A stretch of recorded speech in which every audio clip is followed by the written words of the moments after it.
Vamos lá para a questão número 8. FADESP diz assim, ó, considere a afirmação. Existe um dia no mês em que Pedro vai ao cinema e Pedro vai à piscina. A negação lógica dessa frase é qual? Olha o que ele está querendo. A negação lógica. Bora fazer o seguinte, bora mexer bem aqui, ó.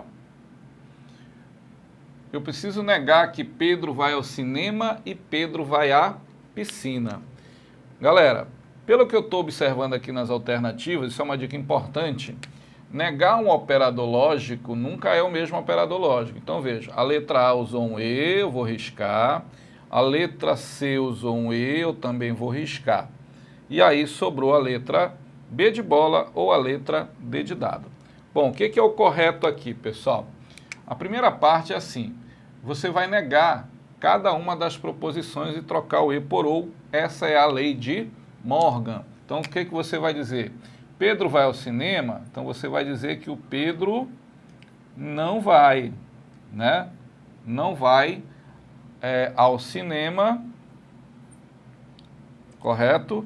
Ao cinema, ou não vai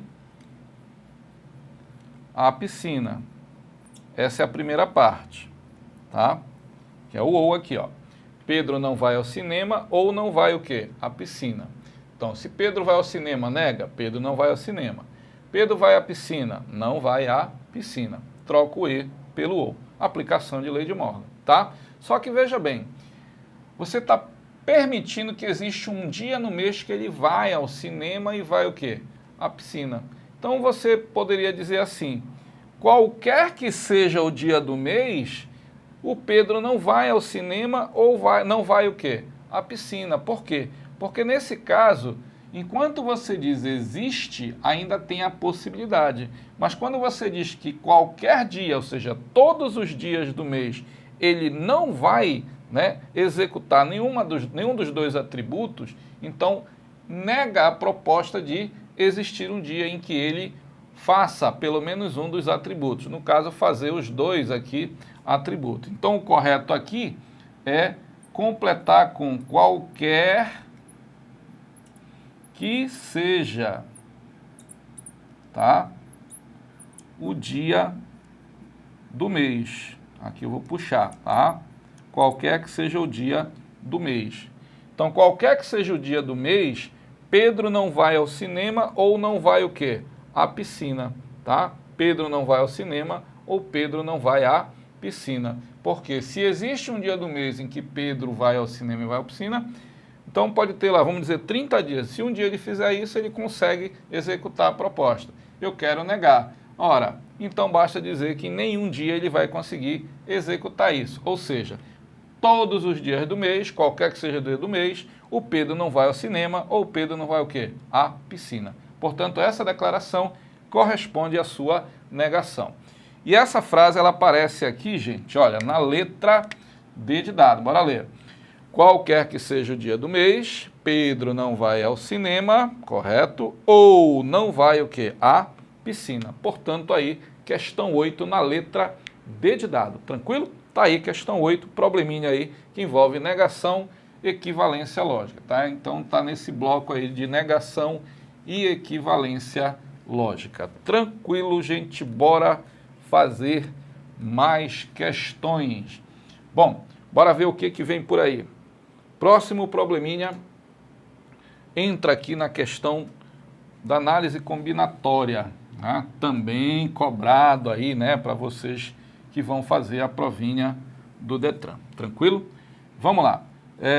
A questão então diz assim: a quantidade máxima de anagramas, ou seja, composições com as letras de uma palavra, mesmo que não faça sentido, que é possível obter com as letras da palavra Mocajuba, tá? Essa questão aí ocorreu agora há pouco tempo no concurso de Mocajuba, tá? Então lá, qual a quantidade máxima de anagramas que é possível obter com as letras da palavra Mocajuba? Olha a condição, mantendo-se fixa as vogais em suas respectivas posições. É igual a quanto? Então vamos lá. Pessoal, Probleminha ficou tranquilo, ó. Vou anotar aqui, ó. Mocajuba, correto?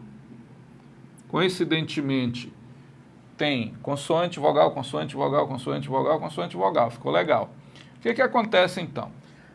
Pessoal, o elaborador, ele foi bacana, né? Ele montou um probleminha assim bem legal, tá? Foi diferente, mas fácil, desde que você perceba o detalhe que ele propôs. O que foi que ele disse? Que as vogais precisam ficar fixas. Se as vogais têm que ficar fixas, pessoal, então não há interferência das vogais na questão. Então basta eu fazer a troca de posição das letras M, C, J, B. Correto? Ou seja, as vogais eu posso eliminar, já que elas têm que ficar fixa, tá? Elas não vão alterar, tá? Elas não vão alterar então o resultado. Conclusão. Eu só tenho que fazer um anagrama entre essas 4 consoantes, ou seja, com 4 posições, 4 letras, qualquer uma das 4 pode ser a primeira, já que não tem elemento repetido aqui, primeiro, né? Qualquer uma das outras 3 que sobram pode ser a segunda, qualquer uma das 2 que sobram pode ser a terceira letra, e a que sobrar tem a opção de ser a última letra, tá?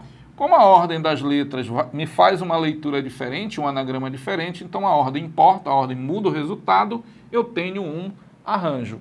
Como eu uso todos ao mesmo tempo, então esse arranjo em particular é uma permutação simples, porque não tem elemento repetido. Conclusão, basta o quê? Multiplicar esses fatores, dando quanto? 24. Portanto, basta marcar aqui na letra B de bola, tá? Quem for usar a formulazinha, só lembrar, são 4 letras, tá? É uma permutação simples, permutação de 4, 4 fatorial mesmo que está aqui. 4 vezes 3 vezes 2 vezes 1. Beleza, pessoal? Tranquilo aí? Muito bem. Está aí a questão de número 9. Vamos fazer outra, então. Questão 10. Questão 10 também ainda na parte de análise combinatória. Uma questão especial, gente, tá? Uma questão que muita gente tenta, né, estender muito e acaba passando batido, tá? É uma questão apenas de interpretação, tá? Nas aulas aí que eu ministro no curso, o pessoal já me procurou e aí eu mostrei o detalhezinho, né? É aquela famosa história, poxa, era só esse detalhe. Então, quem tem dúvida, quem já tentou fazer essa questão e não conseguiu, bora agora para cima dela, né? Bora resolver. Então, vai lá. Uma pessoa esqueceu o número de telefone de novo repartimento para o qual precisaria ligar. Lembrando apenas que ele era 943785XXYX, sendo que X e Y eram algarismos de 0 a 9, diferentes entre si. Por exemplo, o número 9437854444 não poderia ser, pois X seria igual a Y. Considerando essa lembrança, o número máximo de tentativas distintas necessárias para ele acertar o número do telefone é igual a quanto? E haja tentativa, né? Vamos lá. Pessoal, para a gente, basta olhar para a disposição XX, YX. Tudo bem? Também eu tenho que olhar que eu tenho algarismos que variam de quanto? De 0 a 9. Portanto, se varia de 0 a 9, eu disponho de 10 algarismos, correto até aí? Muito bem. Aí vem um detalhe curioso. Por exemplo, o pessoal faz isso. Olha, eu tenho 10 possibilidades aqui para esse X, depois 9 para esse aqui. Como o Y não pode repetir, é 8 mesmo, e aqui vai ser 7. E aí quando multiplica, gente, dá uma bagunça isso aí, né? Dá um valor muito alto em relação aqui, ó, ao que foi proposto na alternativa. Bora entender uma coisa. Bora formar um número. Se eu faço um número aqui, x, x, y, x, então o número pode ser esse. 3, 3, 5, 3.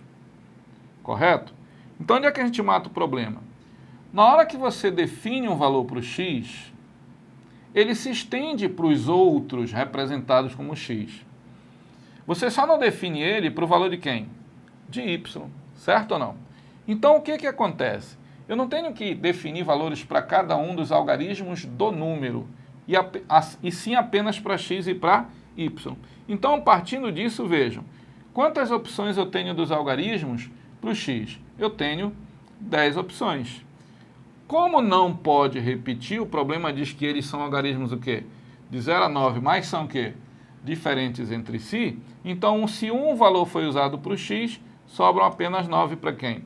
Para o y, né? E como eu tenho que achar valores para x e y, basta o quê? Multiplicar. Portanto, eu tenho apenas 90 tentativas, tá? Então, não tem nada de absurdo aí. São apenas 90 tentativas.